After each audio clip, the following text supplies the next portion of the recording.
Buenas tardes. Vamos a partir entonces con la parte del entrenamiento mental.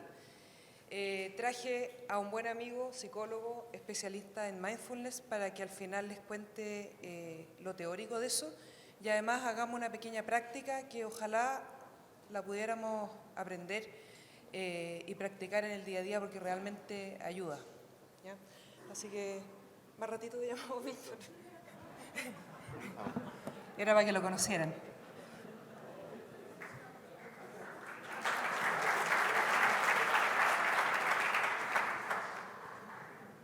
Entonces, vamos a partir hablando de entrenamiento mental. Yo agradezco a los organizadores que me hayan invitado.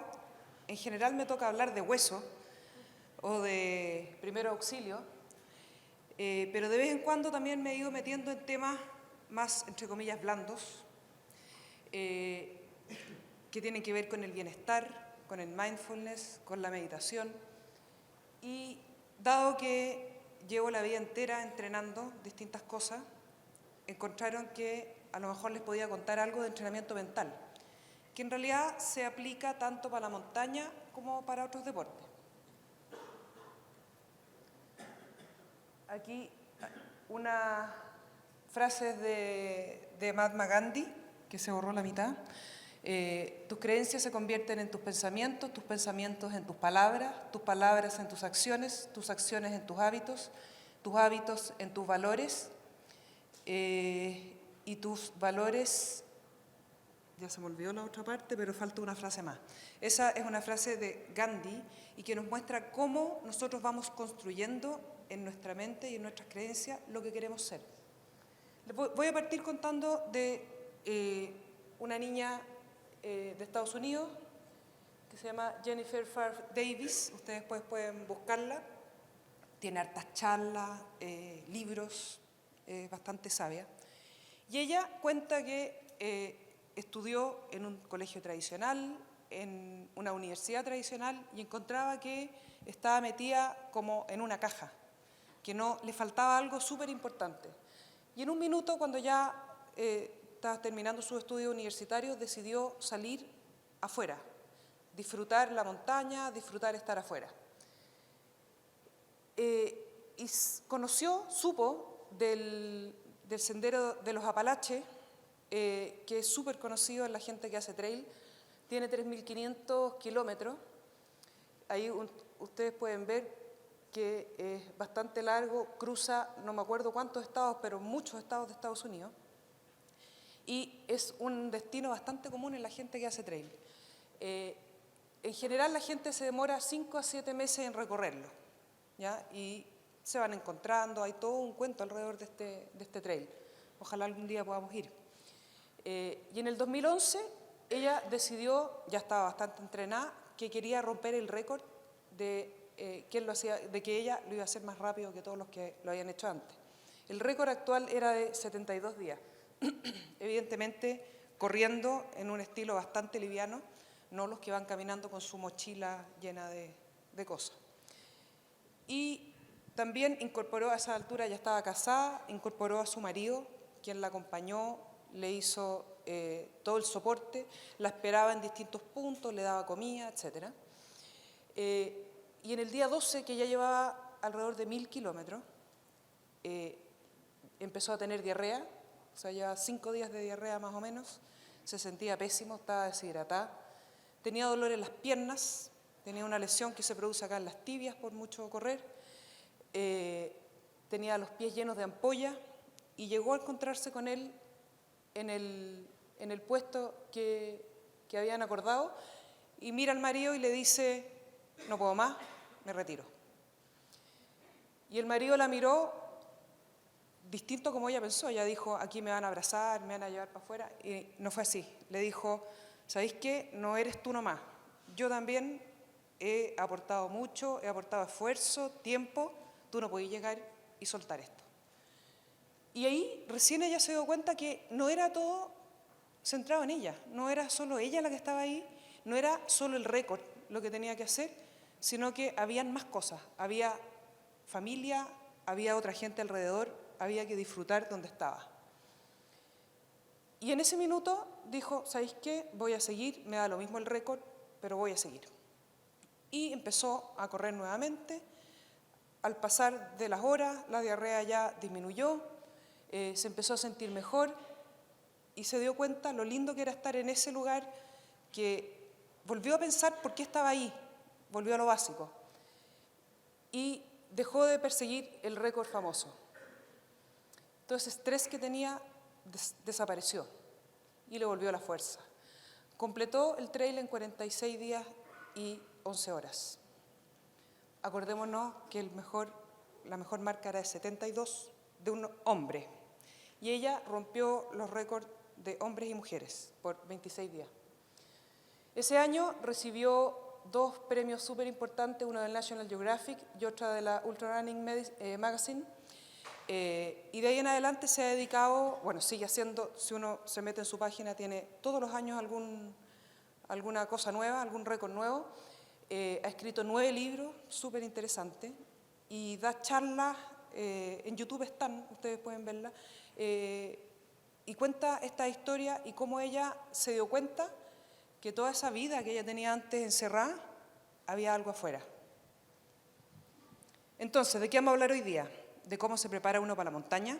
Ya han tenido otras charlas acerca de la preparación, del botiquín, de los primeros auxilios, de entrenamiento mental, del poder de la mente, del aprendizaje, las dificultades con las que nos encontramos, técnicas para tratar de mejorar y, por último, de mindfulness, que es Víctor quien les va a hablar de eso. ¿Qué hacemos cuando vamos a una expedición, a una montaña? Aquí probablemente hay gente que hace montañismo propiamente tal, otros hacen trekking, otros hacen mountain bike, otros escalan, otros hacen randonnée, pero todos tenemos que, una vez que estamos pensando en una expedición, prepararnos, estudiar a dónde vamos, cuáles son las rutas que vamos a seguir, rutas alternativas en caso de que haya algún problema, el clima, cómo va a estar, quiénes son mi cordada, cómo están ellos técnicamente, físicamente, qué equipo tengo que llevar, qué ropa, qué voy a comer y el entrenamiento físico, obviamente. Si uno tiene una expedición grande, se va a preparar probablemente un año completo para poder hacerlo bien. También va a entrenar algunas habilidades técnicas, sobre todo cuando uno va a montañas más técnicas o hace escalada. Otra cosa que también hemos visto siempre, avisarle a alguien. Y aquí pongo siempre el ejemplo de esta película 127 horas, ¿la vieron? Esa película muestra la suma de los errores que uno puede cometer para quedar botado en un lugar y que nadie te rescate. Vamos a tener que tener formas de comunicarnos, ver en caso de que haya algún problema cómo vamos a evacuar a un accidentado o cómo voy a evacuar yo mismo. Todo eso lo tenemos que tener estudiado. Pero ¿qué pasa? Lo puse al final, ¿qué pasa con la mente? Uno no la planifica tanto, en verdad, o no la entrena tanto. Bueno, vamos a ver que eso es súper importante.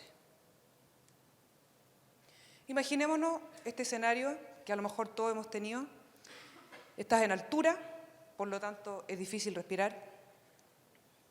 No dormiste mucho porque la carpa es incómoda, porque estás en altura y se duerme poco, porque hacía frío. Tienes hambre y sed, hace frío, hay viento, llevas varias horas caminando, te duele todo, cada paso duele. Y uno mira para adelante y todavía queda mucho camino. ¿Y qué pasa con la mente de uno? Dice, para. O sea, ¿para qué estoy haciendo esto? Y esto pasa lo mismo en la montaña y en otras actividades, como por ejemplo lo que practico yo también, que es el triatlón. Cuando uno va agotado, después de varias horas y te quedan varias horas por delante, y uno dice, ¿quién me mandó a estar acá? ¿Se han preguntado eso? Generalmente es con algunos garabatos entre medio. ¿Quién mierda me mandó a estar acá? ¿Qué es lo que hace un buen atleta? atleta se considera como un deportista cualquiera, no solo de atletismo. Es genético, porque uno dice, no, este gallo es súper bueno porque tiene los genes alemanes o no sé qué. Es talento propio, es suerte, es el ambiente, fueron los papás, el colegio, el lugar donde nació, o solamente es que hay mucho entrenamiento. Probablemente hay una suma de todas esas cosas. Pero lo bueno es que hay evidencia hoy día que la fortaleza mental, la determinación y la resiliencia hacen la diferencia. Uno puede entrenar estas cosas, ¿ya? Y son responsables de alcanzar las metas que queremos en el ámbito de la montaña, como también en otros ámbitos de la vida. Aprende uno a disfrutar el camino y no solo la meta. En el caso de la montaña, la cumbre. Ya lo hemos dicho muchísimas veces, la cumbre no está en la punta del cerro, sino cuando uno volvió de vuelta sano y salvo, ¿no es cierto? Este ejemplo es bien llamativo. Todos conocen, obviamente, a Reinhold Messner, que en una subida al Everest en el año 78, sin oxígeno, le midieron la VO2 máxima. Para los que no sepan, eso mide la capacidad del cuerpo de transportar y consumir oxígeno en un tiempo. O sea, mientras más alto, es mayor la capacidad aeróbica de esa persona. Y él, justo después de esta expedición, tenía un VO2 max de 48. Y si ustedes alcanzan a ver abajo los números que se ven en deportistas, por ejemplo, Alberto Contador, conocido ciclista, 99, 92, y ven acá abajo, Hillary y Messner, 48. Tienen una capacidad aeróbica súper baja. Y no es que eso les ayude, sino que probablemente lo de ellos no es la suerte, no es la genética, no es lo físico, sino que está en su mente. Esa es la buena noticia. ¿Qué es lo que hace el entrenamiento entonces? Expande las capacidades cardíacas y musculares, evidentemente, pero súper importantemente recalibra también el cerebro. Recalibra hasta dónde llega mi cerebro, hasta dónde puedo soportar la fatiga. Cada entrenamiento que yo hago va dejando nuevos datos al cerebro y va generándose nuevos circuitos que van a cambiar cómo voy a enfrentar yo la fatiga. Y ustedes ven aquí este monito, que el entrenamiento tiene 3 patas: lo técnico, lo físico y lo mental. Es así de importante. ¿Qué hace uno en el entrenamiento? Uno aprende a estar confortable en lo incómodo, ¿ya? Todos los que entrenamos sabemos que entrenar muchas veces es muy desagradable. Uno pasa momentos en que dice, no puedo más, ¿por qué estoy haciendo esto? Me duele todo. Y el entrenamiento lo que hace es eso, la mente empieza a estar tranquila, en paz, a pesar del dolor. Lo que sí es que ese entrenamiento evidentemente tiene que ser de a poquito. Uno no puede pasar de 0 a 100 de una vez, sino que el incremento tiene que ser de a poco y ordenado. El dolor y el sufrimiento del entrenamiento es el camino a veces para conocer facetas de uno mismo que no conocía. Y toma tiempo, es largo, no es de un momento a otro. Es como plantar una semilla en la tierra en que tú no la vas a ver crecer, no vas a ver cuándo brota, pero de repente te vas a dar cuenta que ya alcanzó la superficie. Todos habrán escuchado hablar de la zona de confort, ¿no es cierto? ¿Sí o no? Sí, ya. La zona de confort es el lugar donde estamos cómodos, donde estamos con todo controlado, adentro de mi casa, todo funciona bien, no pasa nada, estoy tranquilo. ¿Qué pasa si uno se queda toda la vida en esa zona? Jamás vamos a ir a la montaña, por ejemplo, ¿ya? O sea, ir a la montaña ya es salir de esa zona de confort. Porque fuera de esa zona de confort hay miedo. Hay una zona en que uno dice, voy a fallar quizá, no me va a resultar, no voy a poder. Pasando esa zona ya viene la de aprendizaje y por último, la que es más externa, después de haber pasado todas las anteriores, es cuando uno mejora. Si uno va por la calle, si salimos a la calle y vemos la mayoría de la gente que vive en la ciudad y que no se mueve mucho, probablemente puede estar en su zona de confort sin moverse. Y eso hace que tu vida empiece a perder un poco de sentido. El salir de la zona de confort a uno le da sentido, ganas de seguir avanzando en estos círculos cada vez más externos para poder alcanzar el mayor límite que uno tenga. Algo pasó con la... Ahí está. La fortaleza mental, entonces, no es solamente mental, sino que va acompañado de lo físico y de lo emocional. La unidad cuerpo-mente, que suena obvia, no es tan obvia.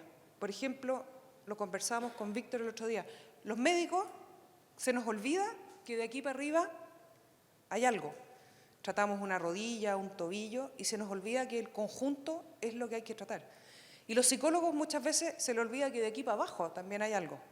Entonces, la unidad cuerpo-mente parece obvia, pero se nos olvida. Y la verdad es que no pueden estar más unidas. La fortaleza mental, entonces, se transforma en una habilidad de rendir en el rango alto de tu talento y tu capacidad, independiente de lo que pase. Ahora, si esto lo llevamos al límite y le sumamos poca flexibilidad, como esa gente que entrena, a pesar de estar lesionado, o va en la montaña y ve que el clima está malo, que las condiciones no están bien, y sigue, eso es peligroso, es poco flexible, y eso no es lo que queremos lograr. El cerebro, dijimos, está de aquí para arriba, el que se nos olvida a los médicos, es el órgano más complejo que existe, pesa poquito, 1,5 kilos, más o menos, unos más, otros menos. Y lo bueno para nosotros que somos traumatólogos, para entenderlo, es que funciona como un músculo, ¿ya? Mientras más lo uso, más desarrollado. Y mientras los deje tranquilito ahí, estable, se va a atrofiar. Nada en la vida es estático. Uno o mejora o empeora. Entonces, empecemos a usarlo mejor. Está claro que usamos el cerebro poco eficientemente. Algunos dicen que usamos el 10%, el 20%. La verdad es que no hay ningún estudio que demuestre qué porcentaje es el que usamos, pero sí está claro que lo usamos poco. De las partes del cerebro, no nos vamos a poner a estudiar anatomía, pero de las partes del cerebro que más nos interesan en esto es la corteza frontal, que es la que tiene las funciones más elaboradas, la razón, la creatividad, etc. Antes se decía que uno nacía con cierta cantidad de neuronas y con esas mismas moría. ¿Les dijeron eso alguna vez en el colegio? Incluso en la escuela de medicina probablemente. Ahora se sabe que es un órgano completamente dinámico, va cambiando todo el tiempo. En este momento está cambiando el cerebro de todos nosotros. Está permanentemente generando nuevos circuitos, nuevas neuronas, nuevas conexiones. Y en la medida en que yo uso el cerebro en cierta cosa, por ejemplo, aprendo una palabra en inglés y la ocupo, ya tengo un circuito físico en mi cerebro con esa palabra. Si yo la dejo de usar y se me olvida, ese circuito desaparece. Este es un experimento bien simple. Las pobres ratas siempre sufren con estos experimentos, en que tomaron 4 grupos de ratas y las pusieron en distintos escenarios. El primer grupo las pusieron, ustedes saben que las ratas, si uno las deja libremente, en la noche corren. ¿Alguien ha tenido un hámster? En la noche, si hay una ruedita, van a estar corriendo permanentemente. Entonces, las dejaron en un ambiente complejo, con laberintos, con circuitos, con cosas donde tenían que ir elaborando su forma de caminar libremente. El segundo grupo las dejaron correr en una ruedita, pero solo 1 hora al día. El tercer grupo corre ilimitadamente, o sea, están toda la noche en la ruedita. Y al cuarto grupo los dejaron sedentarios, sin actividad física. De las cosas importantes que se ven es que aumenta la irrigación y el tamaño del cerebro. Imagínense, haciendo actividad física, el cerebro se nos pone más grande. Y tiene directa relación con cuánta actividad física haga. Mientras más actividad hacía la rata, mayor es el tamaño que alcanza. Y las ratas que tuvieron en circuitos complejos, que tuvieron que ir aprendiendo cosas, aumenta la densidad de las neuronas y la cantidad de sinapsis, de conexiones entre las neuronas. Es buen dato ese, ¿no? El aprendizaje tiene 3 etapas y aquí lo vamos a orientar más bien a lo técnico. Por ejemplo, estamos aprendiendo algunas técnicas de escalada. La primera parte es el cognitivo. El profesor te dice, mira, cuando te empujes con la pierna, agárrate arriba, y uno va a hacer lo que se llama ensayo-error. Al principio uno hace movimientos súper torpes, ineficientes, y ¿cómo queda alguien que es inexperto en escalada después de escalar 1 hora? Pero agotado, es agotadorcísimo. O un esquiador que está aprendiendo, terriblemente agotado. Después viene la segunda parte donde uno ya tiene una práctica continua, aparecen nuevos circuitos cerebrales, uno es más fluido, empieza a tener más confianza, puede tomar nuevos desafíos y los movimientos empiezan a ser un poquito más económicos y uno se cansa un poco menos. Y por último, viene la etapa en la que quisiéramos estar, que es la etapa autónoma, donde uno tiene poca atención consciente, uno ya no está pensando cuando empujo la pierna tengo que agarrar arriba, nada, eso ocurre naturalmente. Incluso uno puede hacer otra cosa a la vez, por ejemplo, manejar y conversar. No es por nada que eso se da más en las mujeres que en los hombres, pero ocurre así. Y uno es altamente económico, uno puede durar mucho tiempo. Los escaladores expertos, yo que no soy experta escaladora, los veo que están horas y se bajan de la roca como si nada. Y a uno le duele todo, ¿ya? Ellos están en esta etapa, porque ya los circuitos del aprendizaje están estables. Están en algo que se llama la zona. ¿Han escuchado la zona? Los que no han escuchado la zona, les explico lo que es. También se llama en psicología positiva el flow o fluir. Este es un estado magnífico que ojalá todos tuviéramos agendados en nuestro diario vivir, por lo menos en la agenda semanal estuviera un par de veces a la semana. ¿Qué es lo que es? Es esa actividad que es distinta para cada uno, uno la tiene que encontrar, en la que uno está tan concentrado, tan orientado a la acción, que todo lo del resto, todo el ruido exterior, todos los problemas desaparecen y a uno se le pasa el tiempo volando. Hay algunos dicen sí, porque a lo mejor pensaron, ya sé lo que es para mí. Algunos será caminar, otros será escalar, otros será leer, otros, muchas personas les gusta estar en el jardín, y uno cuando está en eso, pasa el tiempo volando y no te das cuenta. Hasta a uno se le puede olvidar comer, así de tanto es. Este es el estado óptimo de uno, ¿ya? Es la concentración activa máxima, es la mejor versión de ti. Se han hecho estudios en el cerebro de los que hacen actividades que son altamente exigentes desde el punto de vista técnico y además actividades riesgosas. Particularmente se habla mucho de la gente que hace surf en olas grandes y los que escalan. Y se han estudiado las ondas cerebrales, se han estudiado también bioquímicamente qué es lo que pasa. Y se ha visto que la corteza prefrontal, o sea, la del pensamiento, está apagada. No es necesaria. Solamente actuamos con el instinto. Y eso nos hace hacer un rendimiento óptimo. Por ejemplo, los que ahora últimos se han roto todos los récords de saltos en bicicleta, de moto, esa gente que está haciendo lo que más le gusta está tan concentrada que no lo tiene que pensar, lo hace nomás. ¿Qué lecciones podemos tener entonces para aprender? Hay que aceptar que uno no sabe. Nadie es un sabio tan sabio que no puede aprender. Acordarse que uno siempre puede tener una mente de principiante, tener esa apertura mental. Comprometerse con sesiones de aprendizaje. Por ejemplo, volvemos a la escalada, si quiero aprender esa maniobra que yo no sabía, tengo que hacerla una y otra vez. No juzgarse si uno no le resulta. Repetir técnicas hasta que sean naturales, entrenar con la mente abierta y aceptar opiniones de otros, de un profesor, de un amigo, de otra persona que esté con uno.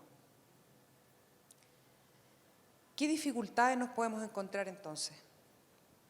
El dolor, ya hablamos algo de eso, la fatiga, el miedo, el riesgo, el estrés. Esta foto que ustedes ven acá, todos lo han visto, me imagino, es la cola para el Everest. Eso da miedo. Dolor. Subir montañas duele. Nadie puede decir que no le duele nada cuando sube un cerro más o menos grande. Y el dolor y la incomodidad es parte del montañismo como también de otras actividades, de otros deportes. El dolor es inevitable, lo vamos a sentir igual. Pero tenemos la opción de sufrir por eso o no. Y eso se aprende. Se aprende a despegarse del dolor, abrazarlo. Después con el mindfulness va a ver qué se puede hacer. La fatiga. ¿De dónde viene la fatiga? ¿Qué es lo que hace que en un minuto yo diga no puedo más? Como la Jennifer que les dije al principio, dijo no puedo más. Algunos creen que viene de los músculos o del corazón, que manda una señal al cerebro y dice o paráis o esto se rompe o te vaya a morir.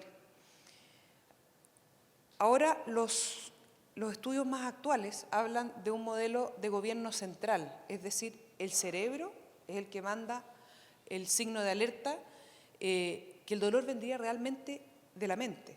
Se ha visto, por ejemplo, en ciclistas que lo someten a un sprint, a todo dar, hasta que se agotan y se caen de la bicicleta. Pero si a esos mismos le estimulan los músculos se siguen contrayendo igualmente. O sea, se puede seguir, pero hay algo que me dice que pare. ¿Qué es lo que usa entonces el modelo central como insumo? Las señales que vengan del músculo, del corazón y de cosas conscientes e inconscientes. Varios factores son los que influyen en la fatiga. La percepción de esfuerzo. La percepción de esfuerzo es algo que se ocupa mucho en investigación de esto y es cómo califica el deportista, el atleta, el montañista, su dolor, su fatiga. Y eso es súper variable, dependiendo de hartas cosas. De la tolerancia que tiene al dolor, de la motivación. Por ejemplo, no sé si alguno hace alguna actividad competitiva. ¿No? ¿Nadie? Son todos montañistas zen. Bueno, los que sí hacemos actividades competitivas, cuando uno anda en bicicleta solo y encuentra que se va esforzando mucho y va cansado, qué sé yo, pasa alguien por el lado y rápidamente te salen fuerzas de alguna parte. ¿Ya? Es así. La motivación, la competición es importante. La cercanía con la meta. ¿Me pueden creer que es muy común que los maratonistas corran el último kilómetro más rápido que los otros? ¿Cómo puede pasar eso? Y no es porque antes iban recogiendo flores, es porque realmente cuando uno sabe que la meta está relativamente cerca, saca de alguna parte escondida unos cartuchos de energía que estaban guardados. Ahí les puse abajo dos autores que hablan mucho de esto y se los recomiendo. Marcora y Noakes. Son súper buenos y hablan de hidratación, de fatiga y de entrenamiento mental. Se los recomiendo para que lean de ellos. El miedo. Cuando uno va a la montaña y se exige un poquito más, va a subir una pared que le queda un poco grande, uno tiene miedo. Y el montañismo en verdad puede ser peligroso, lo sabemos. Cuando uno se enfrenta al miedo que siente, puede discriminar si se trata de un miedo real, porque es bueno el miedo para que no nos andemos accidentando tanto, digamos, de un miedo que es imaginario, que está en mí. Los imaginarios hay que tomarlos y racionalizarlos, decir ya, ese miedo que yo tengo a que caiga una roca en un lugar donde no hay roca, saquémoslo, veamos lo que realmente son. Por ejemplo, si tengo miedo a caer en la escalada, si voy pensando en cada movimiento que voy a caerme, lo más probable es que me caiga. En cambio, si saco ese miedo y digo, voy a concentrarme en hacer lo mejor posible. Me voy a concentrar en cada movimiento que estoy haciendo. Es menos probable que me caiga. Y además, uno tiene que entrenarse para eso. Hay que entrenar las caídas. Uno tiene que saber cómo caer en caso de que pase. Estar preparado cuando las cosas salgan mal. Aceptar la sensación de miedo y algunas fallas pequeñas como parte del proceso. Este experimento también es bien desagradable lo que hicieron. Tomaron 2 grupos de personas, personas no entrenadas, sedentarias, y un grupo de ciclistas bien entrenados. Y los sometieron a una tortura que es respirar por un tubito donde pasa poquito aire, bien pesados, porque eso es bien desesperante. Y los que no estaban entrenados, la gran mayoría entró en pánico y tuvo que abandonar el estudio. Pero algunos persistieron para poder tener números, para poder comparar. Y los entrenados, en cambio, fueron capaces de completar la prueba sin problema. Obviamente que estaban ahogados también, pero fueron capaces de sobrellevar eso. Y después le hicieron test cognitivos. Y lo más curioso es que los que estaban entrenados mejoraron sus capacidades cognitivas con respecto a antes de la prueba. Eso hace una mente entrenada. El riesgo. Lo describen entre montañistas en algunos estudios que se han hecho como el potencial de ganar o perder algo. Mientras más interesante una cumbre, habitualmente es más riesgosa. Y también sabemos que es parte del atractivo. Como los que hacemos estas cosas nos gusta salir de la zona de confort, nos gusta un poquito el riesgo. Lo podemos minimizar con buena planificación y tenemos que apreciarlo. O sea, el riesgo tenemos que tomarlo seriamente y no minimizarlo. No creernos los choros que no nos va a pasar nada. Se recomienda en la montaña que permanentemente estemos monitorizando los riesgos alrededor y tratando de, como hablamos antes, de descubrir cuáles son los riesgos reales y los que no. El estrés. ¿Les suena? ¿Nadie está estresado? No. El estrés es parte de la vida. De hecho, lo que hablamos antes, salir de la zona de confort significa un estrés. Entrenar es un estrés. En esta ciudad, salir para la calle, subirse al metro, etcétera, manejar, es un estrés. Hay cierto estrés que se considera beneficioso, bueno, ¿ya? Por ejemplo, el estrés del entrenamiento, de la actividad física, bien llevada en general, es un estrés beneficioso, porque el cuerpo se acostumbra a funcionar cuando está sometido a un estímulo estresante. El cuerpo, el estrés está hecho desde los orígenes del ser humano para la sobrevivencia. Cuando me perseguía un león y se produce el aviso de estrés en mi cuerpo, me prepara para correr. Lo que dicen en general en la literatura es pelear o arrancar. Para eso te prepara. El problema es cuando el estrés se empieza a hacer crónico, cuando estoy permanentemente sometido a estímulos estresantes. ¿Cómo es nuestra vida? La vida de ciudad. La micro, el teléfono, las noticias, etcétera. Eso permanentemente te está generando estrés y eso empieza a producir un estrés que es dañino. Y ese es el que tenemos que tratar de evitar. Cuando uno hace actividad física, el cuerpo y la mente están mucho más preparados para soportar los estresores. Así que esa es una manera de poder sobrellevarlo, porque me pueden decir, ¿cómo vamos a sacar todo el estrés de la vida? Es imposible, pero sí podemos hacer algunas cosas para eso. No quiere. Técnicas de entrenamiento mental. Visualización, foco, manejo de la ansiedad, mente positiva, manejo del dolor y estar presente. Visualización. ¿De qué se trata esto? Hay 2 tipos de visualización dependiendo de cómo la miramos. Por ejemplo, si voy a subir un cerro y necesito hacer toda la preparación para eso, puedo mirarlo, visualizarlo como un observador, mirar las rutas, ver qué riesgos tiene, irlo dibujando en la mente como un observador. También está la visualización asociada, que es recorrer con los 5 sentidos ese cerro. Es multisensorial. Por ejemplo, se usa mucho en deportes competitivos. Les hablo del triatlón, que es el que yo más hago. Estar en la partida de un triatlón es extremadamente estresante y desagradable, pero cuando uno ha estado en su mente muchas veces ahí, cuando ha sentido los pies en la arena fría, el agua que está helada, el dolor de guata, el olor que hay, toda la gente alrededor, todos moviéndose, cuando uno lo ha sentido muchas veces, está más preparado para eso. Foco. Conciencia de ti mismo, tener conciencia de ti mismo, estar enfocado en lo que estás haciendo, en la respiración. Estar enfocado también en la información relevante, ¿ya? No en las cosas que están alrededor y que no son relevantes para lo que estás haciendo. Atento a la situación general, a la luz, al clima, a tus compañeros. Y también una cosa que sirve bastante para concentrarnos es tener algunos rituales.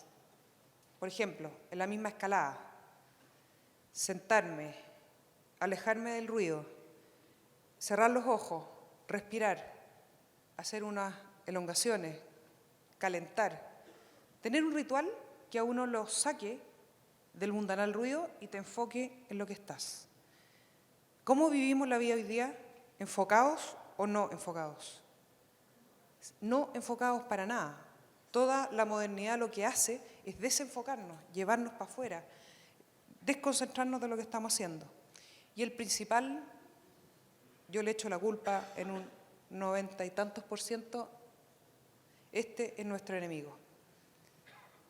Todos sabemos, y uno mismo lo hace, que uno va hoy día venía saliendo de la clínica y casi choco con como 5 personas que venían con el celular, así, y chocan con la gente, con las paredes.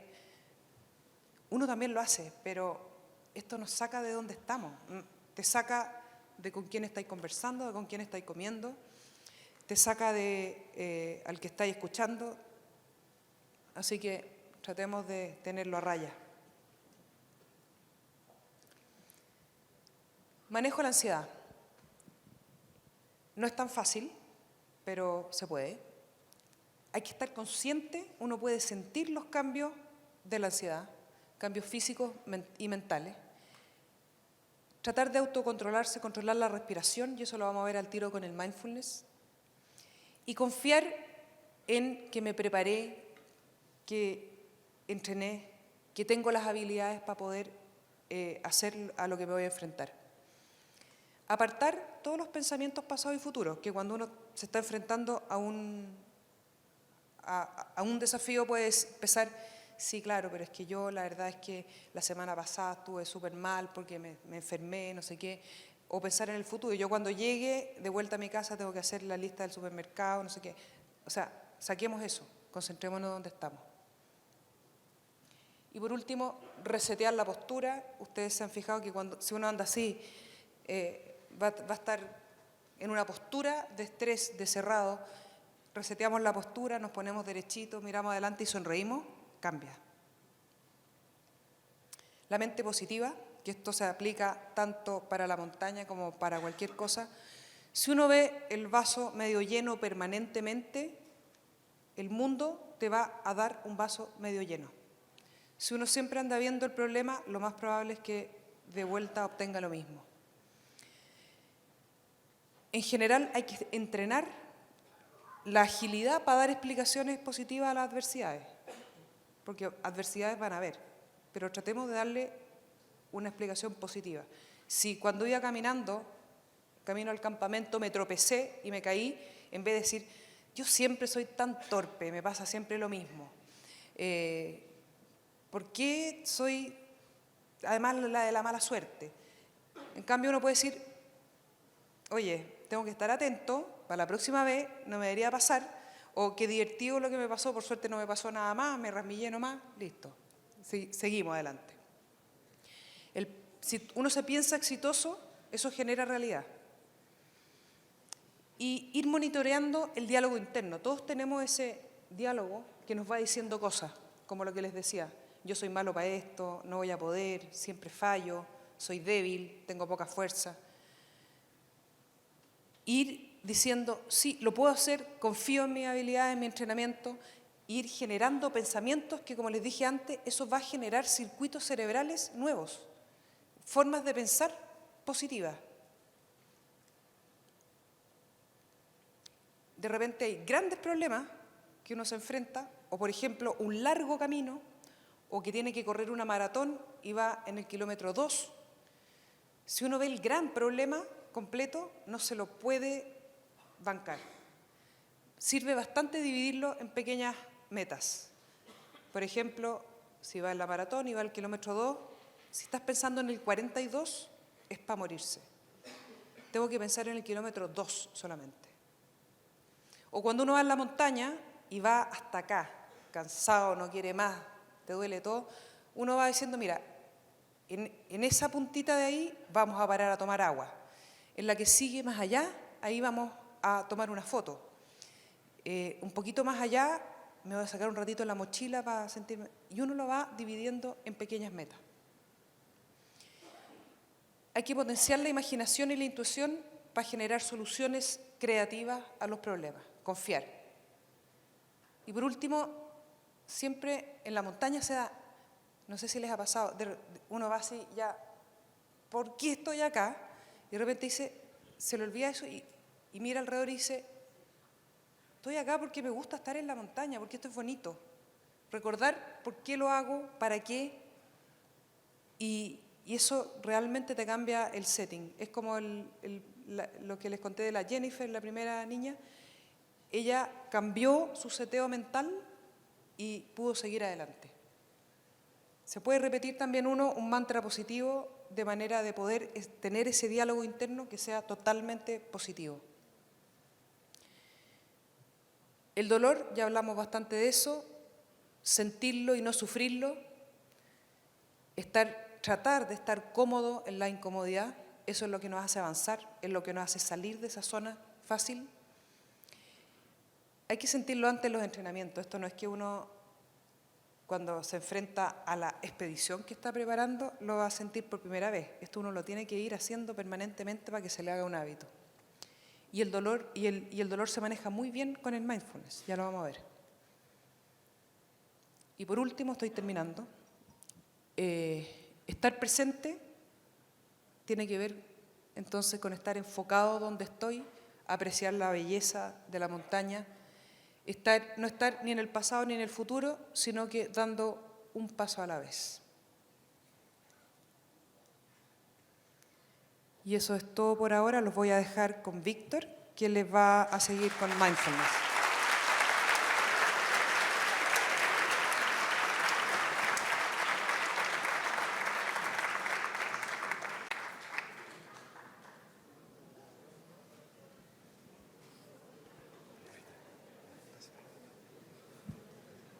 Hola, buenas tardes, noches.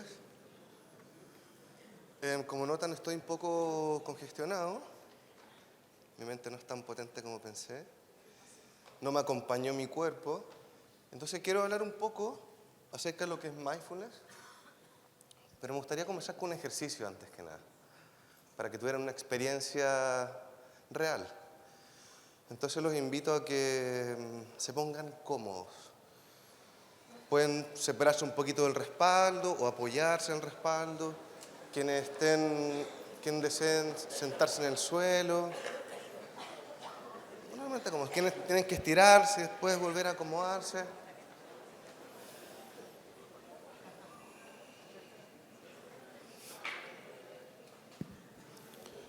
Entonces, cerciórense de que estén bien cómodos, bien sentados, apoyados sobre los pies, sobre los glúteos, sentados sobre la silla. Y los voy a invitar a que cierren sus ojos, relajen sus párpados. Es una invitación, no tienes que hacerlo. Puedes sentir incluso la luz entrando por tus párpados. Es la tensión del peso de la cara. Y los quiero llevar al cuerpo. Traten de tomar presencia del cuerpo, una presencia real, una presencia presente. Y si te cuesta llevar tu atención al cuerpo, puedes comenzar sintiendo, por ejemplo, el suelo, la planta de los pies, las suelas, el contacto con ese suelo. ¿Qué se siente? Si la suela es blanda, es rígida, si el suelo es frío, si hay alguna sensación. Nota si las piernas están extendidas, flectadas, si están cómodas, si tienes que hacer algún pequeño ajuste. Nota el contacto de los glúteos con la silla, con el suelo, si es que estás sobre él. Nota el apoyo de la espalda con el respaldo, o la distancia, el tronco erguido. Trata de ir adoptando una postura en que puedas ir encarnando presencia y al mismo tiempo dignidad. La espalda recta, los hombros un poquito abiertos, el pecho un poquito abierto, pero nunca tanto. Podemos sentir alguna tensión tal vez en los hombros o en los brazos. Puedes sentir los antebrazos, las manos, las palmas, incluso la temperatura de tus palmas. Nota si están en contacto con tus muslos o si están mirando hacia arriba.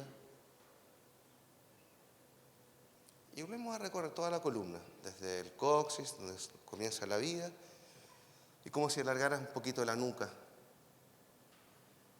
Y deja que la cabeza se equilibre sobre el cuello, sobre los hombros. Ahora trata de mantener esa postura y al mismo tiempo relajarte. Es como una especie de vigilancia relajada, una atención relajada.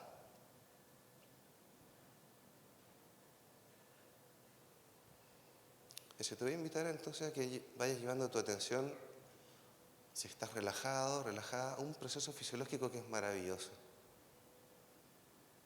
que ocurre todo el tiempo, nos ha ocurrido desde el momento en que nacimos y nos va a acompañar hasta el momento en que vamos a dejar de vivir.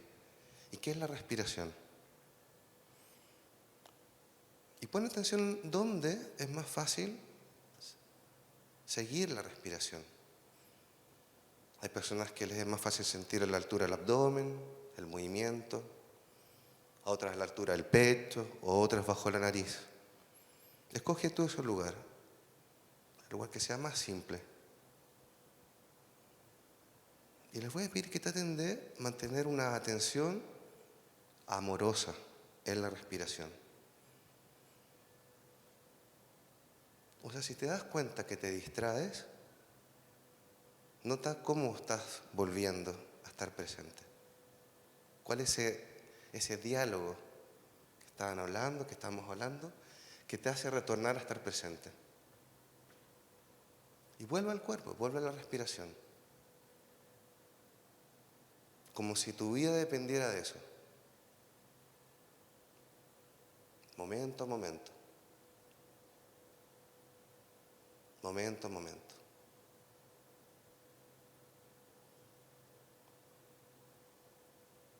Y luego amplía tu atención, no solo a la respiración, sino que a todos los ruidos. Trata de ir a buscar, o deja más bien que lleguen los ruidos a tus orejas. Los ruidos más lejanos, los ruidos más cercanos, los ruidos agudos, graves, los que te incomodan, los que más te acomodan. Y si cambiamos la sensación, trata de poner atención, por ejemplo, a algún aroma, a las narices, a las fosas nasales. Si llega algún aroma ahí alrededor de la nariz.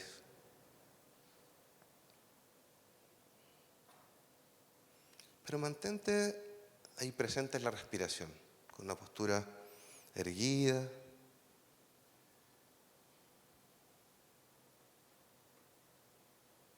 Así vuelvo a notar el cuerpo, Vuelvo a notar el contacto de los pies con el suelo, de la pelvis, los glúteos con la silla, la espalda, con el respaldo. Y nota un momento el vaivén de la respiración, como si fuese llenando el cuerpo, llegando a todo el cuerpo, a las periferias, y luego se vuelve a retornar. La alineación trata de mantener una atención exquisita desde que comienza tu inhalación hasta que termina, y desde que comienza la exhalación hasta que termina. Todo el desarrollo de la respiración. Y cuando comienza un ciclo nuevo y cuando termina.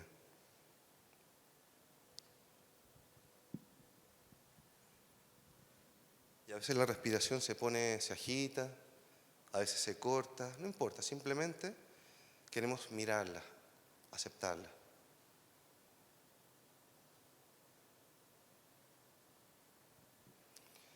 Entonces, los voy a ir invitando a que vayamos volviendo. Trata de estar atento al primer movimiento que vas a hacer, al segundo movimiento que vas a hacer. ¿Cómo está la respiración? ¿Y cómo está la mente? Si necesitas estirarte un poco, como lo hacen los guepardos, para volver al cuerpo, que ese es un gran secreto, volver al cuerpo. Bien, yo lo que quiero tratar de hacer hoy es contarles un poquitito la historia del mindfulness y obviamente contar algunos beneficios. ¿Por qué entrenamiento? Porque justamente uno entrena la mente. Uno entrena la mente, la dispone, pone una actitud, un compromiso y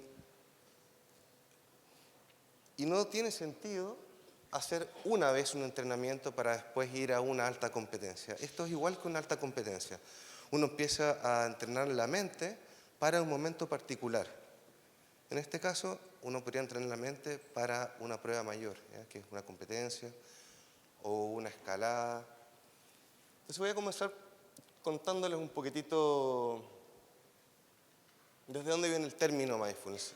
El término mindfulness, la palabra es una palabra en inglés que está compuesta por la palabra mind y fullness, que quiere decir mente completa. Son prácticas que vienen del budismo y que lo que hacen es una exploración de la naturaleza de la propia mente, junto con las prácticas de contemplación y meditación. Y lo curioso es que en estos años, en el año 70, empezaron a haber muchos viajes a Oriente y un médico llamado Jon Kabat-Zinn,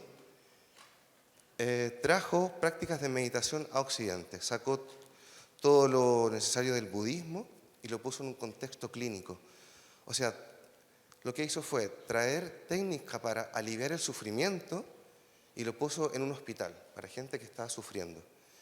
Y empezó a implementar, a armar programas, primero para el dolor, manejo de la ansiedad, y tuvo dolor crónico, pues, personas con fibromialgia y personas en estado terminal, y vio que habían en esta práctica una fuente de acompañamiento e inspiración para todas las personas que estaban tratándose, ¿ya? Porque estamos hablando de dolor. Y en ese entonces, en esos años, se creó un grupo que se llama Mind Alive, que lo creó básicamente un chileno que se llama Francisco Varela junto con el Dalai Lama, y crearon lo que hasta hoy se llama la ciencia de mente y cuerpo. Y lo que hacen ellos anualmente, investigan acerca de cómo la mente y el cuerpo es uno solo, es un gran sistema.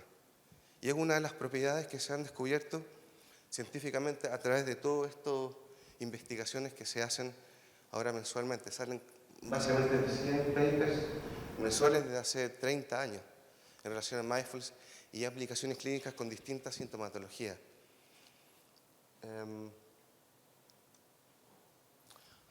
Bien, vamos a definir mindfulness. Mindfulness es una... No hay una traducción literal en español para esa palabra, pero se traduce o se puede traducir como una especie de atención que no es foco, sino que una especie de atención amplia. Entonces tenemos dos tipos de práctica. Una es la práctica de concentración, la práctica de foco, y otra es la práctica de atención abierta. Pero para hacer una práctica de atención abierta tengo que fortalecer mi capacidad de atención. Y como seres humanos, nuestra capacidad de atención es muy rasca. ¿Ya? Es así. Entonces, una definición de mindfulness, que no es meditar simplemente, es una capacidad humana, o sea, todos lo tenemos, al mismo tiempo es una capacidad psicológica, es una habilidad que se desarrolla como un músculo y que se fortalece, aunque a mí no me creció mucho el cerebro, pero yo creo que por dentro está bien ocupado. Y la forma de traer la mente al presente tiene una particularidad.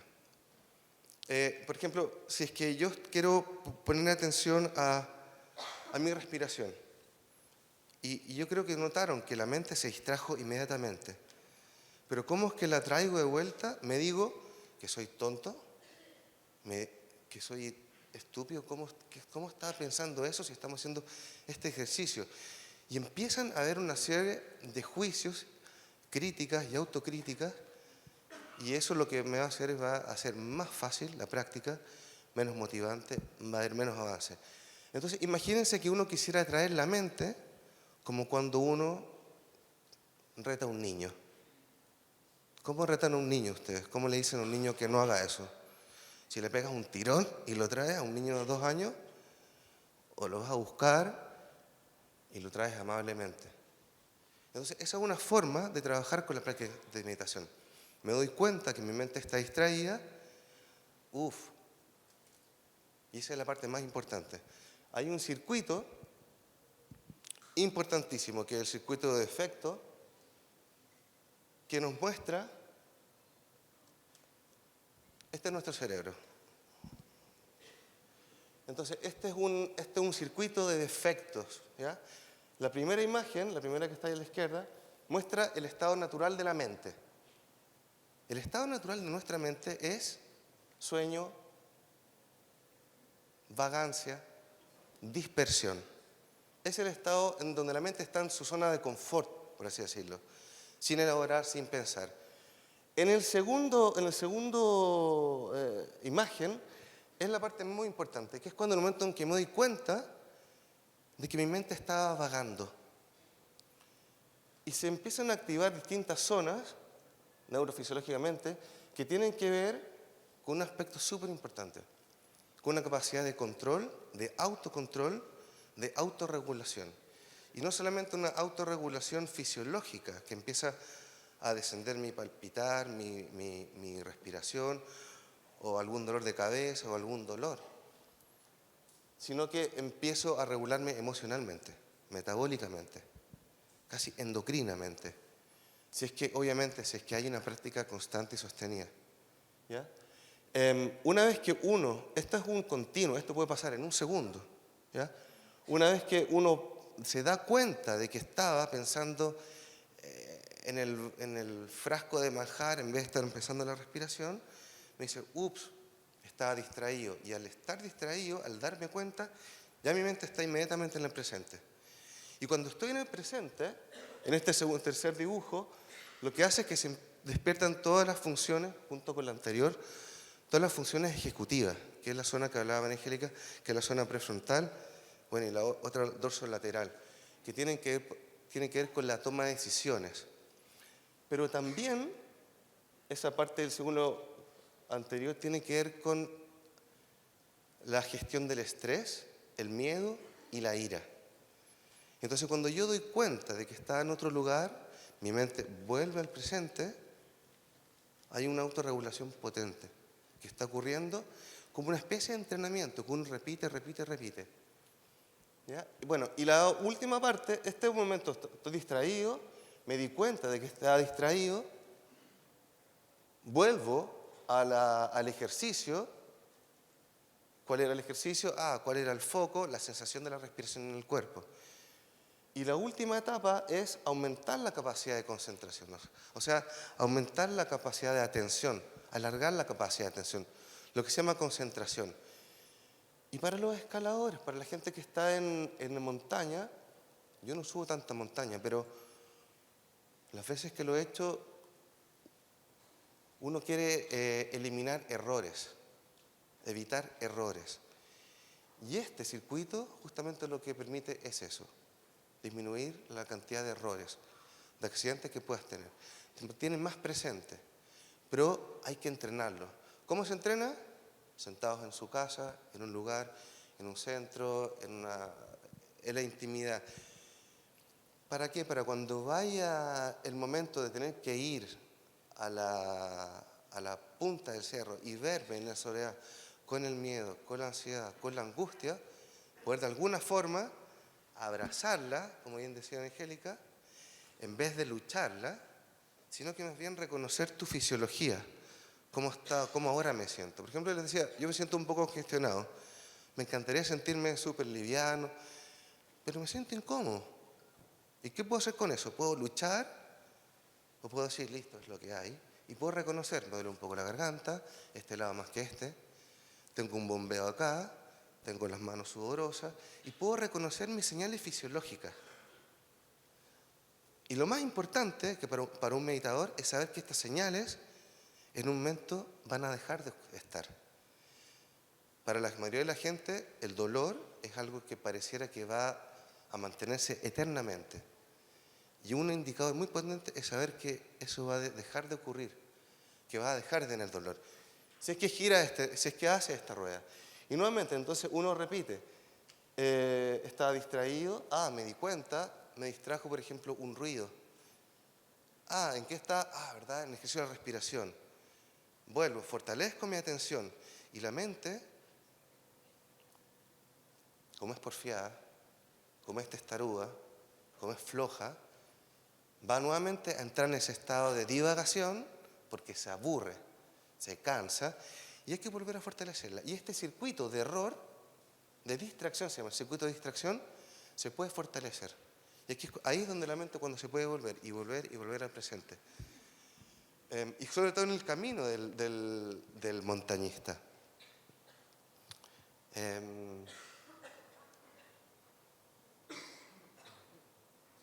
Eso, les quiero hablar algunos beneficios. No sé, ¿cuántos de ustedes conocen o han meditado alguna vez? ¿Conocen técnicas de meditación? Son hartos. Son hartos. Ahora, claro, para personas como yo que no tenemos este training de estar en el cerro, en la alta montaña, yo cuando Angélica me invitó a hacer esto, empecé a armar la presentación y decía, es muy parecido. La motivación por la que yo me levanto a meditar es muy parecida a la motivación del tipo que se levanta a armar la mochila para irse a la montaña. Las cosas que ocurren, estar en la naturaleza, amar la naturaleza, respetarla, y todo ese tipo de valores, yo siento que se pegan muy bien con la práctica de meditación. Y el mismo hecho de estar caminando puede ser un acto meditativo en sí. Entonces, puedo estar, como dice Angélica, puedo estar con la cabeza allá, o allá atrás, pensando en lo que no traje, en con quién no vine, ¿sí? O el problema que tengo. O puedo estar, como un ejercicio de atención, de meditación, en el presente. Y puedo ir mentalmente repitiéndome, por ejemplo, talón, metatarso, dedos del pie. Talón, metatarso, dedos del pie.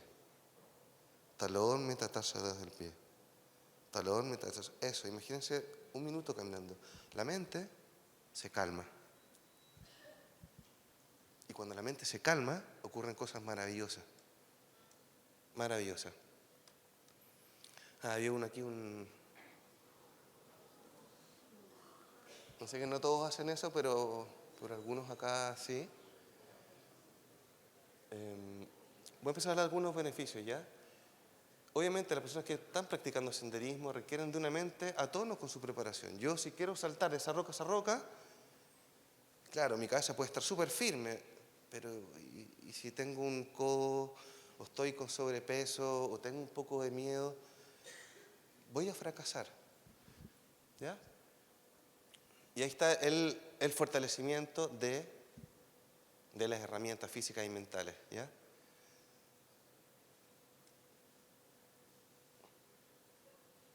Bien, aquí hay muchos beneficios. Traté de ser muy breve, pero también para que ustedes se puedan llevar algo. En general, los beneficios en meditación, en prácticas de presencia, también en las prácticas de relajación, tienen que ver con aumento o incremento de la capacidad de atención y de concentración. O sea, puedo estar más atento, vigilante, hay más memoria de trabajo incluso. Se mejoran las habilidades de las tareas a hacer y baja la tolerancia a la presión. O sea, mi cerebro cuando empiezo a meditar es como si en vez de ser un vaso, se torna un vaso más grande. Y ahí cabe más dolor, más experiencia de alguna forma. Se activa la amígdala, que tiene que ver con los niveles de estrés.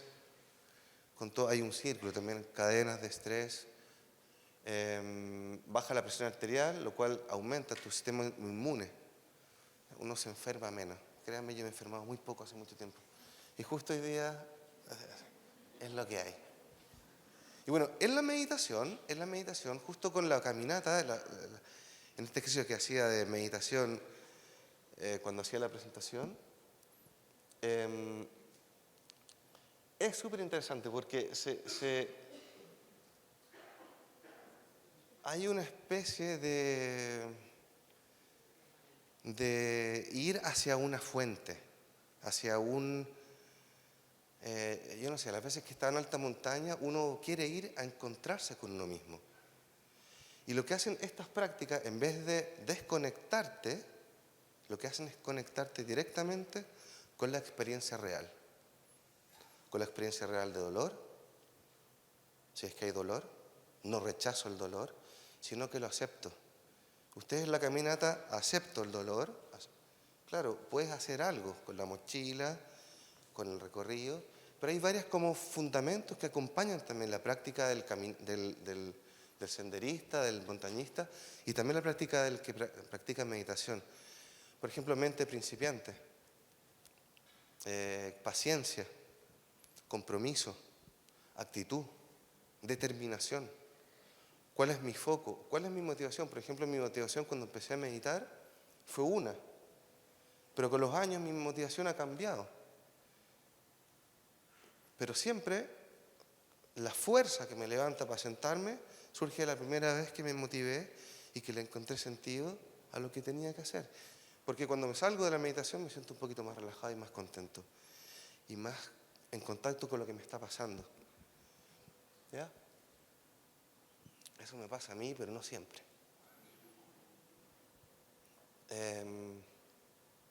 Muchas veces siento que uno puede sentarse a meditar y no es cómodo el lugar.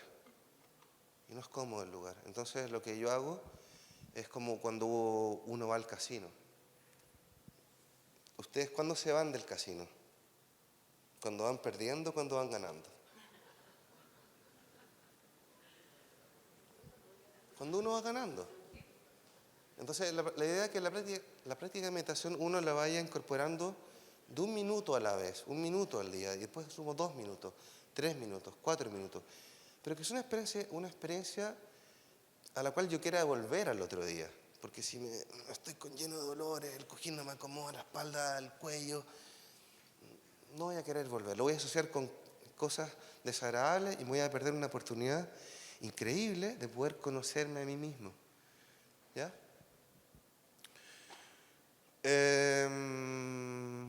Bueno, en esta red que les comentaba cerebral, de distracción, hay en algunas zonas asociadas, por ejemplo, con la empatía, con el ponerse en el lugar del otro.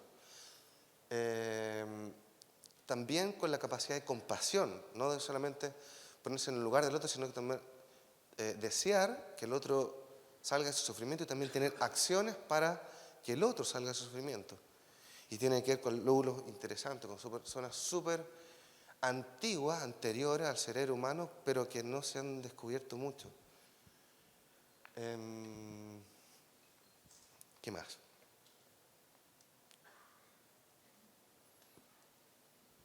Bueno, estábamos viendo que aumenta la claridad mental cuando empiezo a relajarme, empiezo a generar un poquito más de espacio mental, tengo mucha más claridad qué es lo que tengo, qué es lo que no tengo que hacer. Y eso le da prioridad a las decisiones que voy a ir tomando.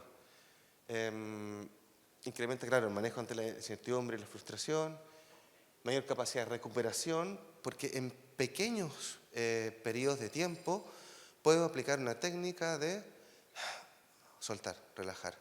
En vez de estar preocupado, tenso, y son pequeños momentos los que uno tiene, por ejemplo, cuando está en un muro, cuando está antes de tomar una ola, o en el momento que hay que bajarse de la hora y soltar la tabla. Al mismo tiempo mejora la calidad, la gestión de las cargas, la presión, la expectativa y los conflictos. De hecho, el tema de los conflictos, el manejo de los conflictos es súper interesante también. Porque aquí tiene que ver con, obviamente, con una consecución emocional, que es cómo respondo eficientemente ante un otro.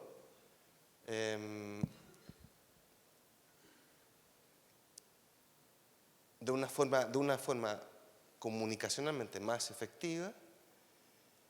Y lo que trae generalmente los tipos de práctica es que entre nosotros, es como lo que pasa en el senderismo, como que se ayudan entre sí. Es más fácil hacerlo. Cuando uno está relajado, en vez de cuando uno está luchando, es mucho más fácil tener actitudes de cooperación, de acercarse a un otro, de salir a la calle, de preguntar qué necesito.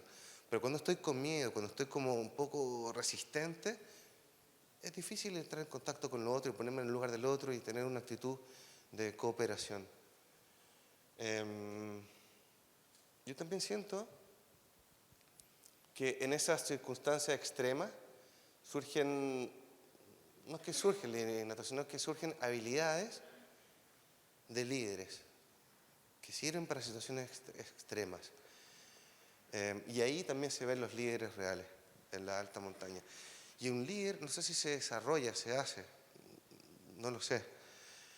Pero cuando uno empieza a conocer las potencialidades de lo que uno está hecho y entrena esas potencialidades, cosas increíbles pueden pasar, que no sabemos lo que puede pasar.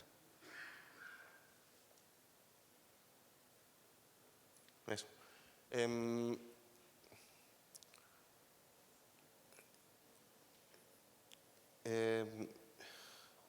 Cuando me invitó Angélica, yo lo que no sabía era cómo poder transmitirle a ustedes, cuando uno está perdido en la caminata o dudando si sigo el siguiente paso o me voy, ¿cuál es la inspiración? ¿Cuál es la fuente, la base a la que uno recurre? ¿Por qué estoy acá? ¿Qué me hizo venir acá? Porque lo que hacen ustedes para llegar a la punta del cerro es un estrés. Y ustedes están pagando por estresarse. Es raro.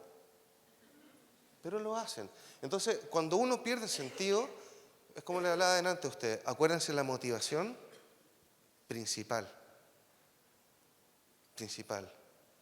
Lo que los llevó hoy día a estar incómodos, con la mochila con el dolor, con las plantas de los pies rotas. Y dibujen una sonrisa en ese interior. Y la experiencia va a cambiar nuevamente.